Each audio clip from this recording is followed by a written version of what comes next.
বেশ কয়েক মাস স্থিতিশীল থাকার পর রাজধানীসহ সারা দেশে চালের দাম কেজি প্রতি 2 থেকে 3 টাকা বেড়েছে। পর্যাপ্ত মজুদ থাকার পরও মিল মালিকদের সিন্ডিকেটের কারণে দাম বেড়েছে বলে অভিযোগ করেন আড়তদাররা।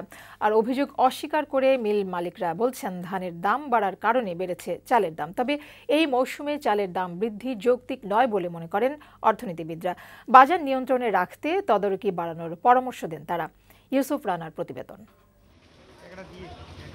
2017 সালের শেষ দিকে চালের বাজারে অস্থিরতা শুরু হয়। তখন খুচরা বাজারে মোটা চাল বিক্রি হয় 50 টাকা কেজিতে। পরে কর্তৃপক্ষের কার্যকর পদক্ষেপে তা 32 থেকে 33 টাকায় নেমে আসে। এরপর প্রায় এক বছর স্থিতিশীল থাকলেও সম্প্রতি চালের দাম আবারও কেজি প্রতি 2 থেকে 3 টাকা বেড়েছে। আর কেজিতে 5 টাকা বেড়েছে সুগন্ধি চালের দাম। বিক্রেতারা জানালেন, পাইকারি বাজারে 50 কেজি ওজনের চালের বস্তায় দাম বেড়েছে 150 টাকা। এর মধ্যে নির্বাচনের আগে বস্তা প্রতি 50 এবং নির্বাচনের পর বস্তায় 100 টাকা বেড়েছে বলেও জানান তারা।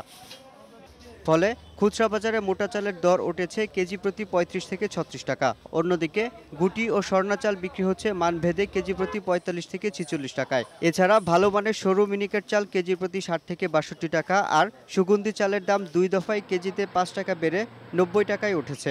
তবে বাজারে এর বাইরেও আরও কম দামে মোটা চাল রয়েছে, যা সব বাজারে পাওয়া যায় না। আবার মানও তেমন ভালো না।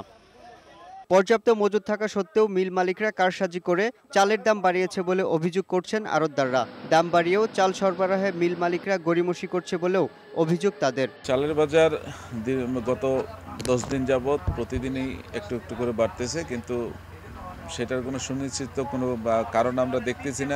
চালের দাম বাড়ার কোনো কারণই নেই। এখানে মাত্র সিজন চালু হয়েছে, সিজনের মাত্র 2 মাস হয়েছে। 2 মাস নতুন অবস্থায় নতুন ধানই তো শেষ হয় নাই, নতুন চাল তো আমরা শেষ করতে পারতেছি না।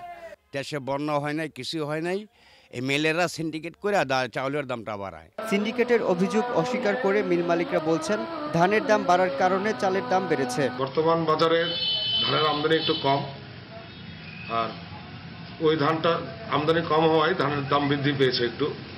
ওই ধান আমরা প্রোডাকশনে এসে আমাদের প্রোডাকশন কস্ট বেড়ে যাচ্ছে, যার কারণে একটু চালের দাম বৃদ্ধি পেয়েছে। হঠাৎ করে প্রয়োজনীয় এই পণ্যের দাম বাড়ায় ক্ষুব্ধ ক্রেতারা। এদিকে এই মৌসুমে চালের দাম বৃদ্ধি অযৌক্তিক বলে মনে করেন অর্থনীতিবিদ মির্জা আজিজুল ইসলাম। বাজার নিয়ন্ত্রণে তদারকি বাড়ানোর পরামর্শ দেন তিনি। আড়তদাররা বা অন্যান্য বিজনেসম্যান যদি হোর্ডিং করে এবং সেটা বাজারে না ছেড়ে, তাহলে তাদেরকে আইনে কি ব্যবস্থা আছে সেটা নেওয়া দরকার। এই মুহূর্তে খুব বেশি উদ্বিগ্ন হওয়ার কারণ নাই, তবে এটা একটু অনুসন্ধান করা উচিত। যথাযথ ব্যবস্থা নিলে দ্রুতই বাজার স্বাভাবিক হবে বলেও আশাবাদ ব্যক্ত করেন এই অর্থনীতিবিদ।